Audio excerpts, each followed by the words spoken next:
పాకిస్తాన్లోని ఉగ్రవాద స్థావరాలపై భారత్ చేపట్టిన ఆపరేషన్ సింధూర్ దేశానికే గర్వకారణమని ఆంధ్రప్రదేశ్ డిప్యూటీ సీఎం పవన్ కళ్యాణ్ తెలిపారు. పహల్గాం ఘటనకు ప్రతీకారం తీర్చుకోవాలని దేశమంతా ఎదురు చూసిందని ప్రధానమంత్రి నరేంద్ర మోదీ నేతృత్వంలో భారత రక్షణ దళాలు పాక్కి తగిన బుద్ధి చెప్పాయన్నారు. పాకిస్తాన్కు అనుకూలంగా మాట్లాడే నేతలు తమ వైఖరిని మార్చుకోవాలని హెచ్చరించారు. భారత సైన్యాన్ని కించపరిచే విధంగా సోషల్ మీడియాలో తప్పుడు ప్రచారం చేసిన వారిపై కఠిన చర్యలు తీసుకుంటామని చెప్పారు. దేశ భద్రతకు సంబంధించి భారత సైన్యం తీసుకున్న ఈ కార్యాచరణ పట్ల ఆయన అభినందనలు తెలిపారు. దేశ గౌరవాన్ని నిలబెట్టిన సైనికులకు ప్రతి పౌరుడు కృతజ్ఞతలు తెలియజేయాలని పిలుపునిచ్చారు. ఏప్రిల్ 22వ తారీఖున పహల్గాంలో టూరిస్టులుగా వెళ్ళిన చాలామందిని మతం పేరు మీద అడిగి చాలా ఘాతుకంగా చంపేశారు. దేశం మొత్తం పుట్టెడు శోకంలో మునిగిపోయింది.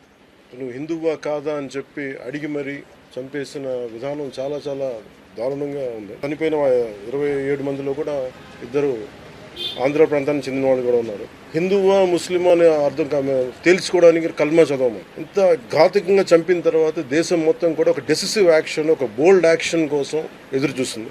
అది నిన్న రాత్రి జరగటం. ఇలాంటి సమయంలో దాదాపు 9 ప్రాంతాల్లో 15 కిలోమీటర్ల నుంచి దాదాపు 200 కిలోమీటర్ల లోపల వరకు వెళ్ళి భారతదేశ సైన్యం అక్కడున్న మిలిటరీ ఎస్టాబ్లిష్మెంట్స్కి దాడి చేయకుండా, అక్కడున్న సివిలియన్ క్యాజువాలిటీస్ లేకుండా కేవలం ఎవరైతే ఉగ్రవాద సంస్థలు ఉన్నాయో, ముఖ్యంగా ఈ 3 సంస్థల మీద ప్రత్యేకించి దాడులు జరపడం, వాటిని ధ్వంసం చేయడం నిజంగా ఇది భారతదేశం ప్రతి ఒక్కరు హర్షించదగ్గ విషయం. ఎందుకంటే 90s నుంచి కూడా కశ్మీర్ అనేది మనకి ఎప్పటి నుంచి Kashmir is an integral part of our nation.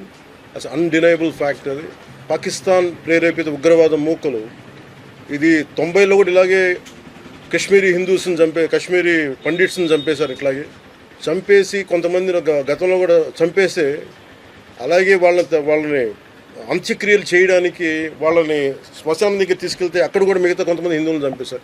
So హిందువుల మీద దాడి అనేది ఇది అనాదిగా జరుగుతూనే ఉంది. కానీ I think it is a right time to take a decisive and bold action. It's a commendable job done by our army personnel and defense personnel, and we have to appreciate them. We'll stand by them under the leadership of Honorable Prime Minister Modi ji. We will stand by you, sir, and whatever you have taken, whatever decision, bold action, bold decision you take, we're going to stand by you. We are with you. This is a time of war, not a full-blown war, but it is a protracted war which will continue for a long time.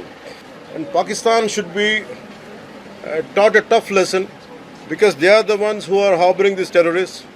No matter where a bomb blast happened, including in Hyderabad, including in Lumbini Park a decade plus back, in Gokul Chat, this has become a menace. I think under the new leadership of Modi ji, the tough leadership of Modi ji, central government will take a decisive action on any kind of terrorist and any kind of terrorism act.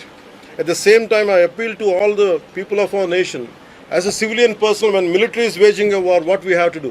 And military యుద్ధం చేస్తున్నప్పుడు మనం ఏం చేయగలం అని అనుకున్నప్పుడు ప్రతి civilian కూడా, including all the civilians of our nation, we have a role to play. Make sure any kind of anti-national rhetoric happens on social media.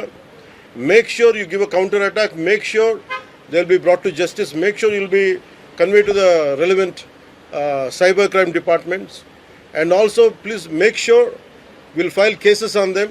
And also, I have conveyed to our DGP also today morning, anybody from the state of Andhra Pradesh, anyone who goes anti-national and who goes against this war will be booked under very severe cases, and they have to be reminded they belong.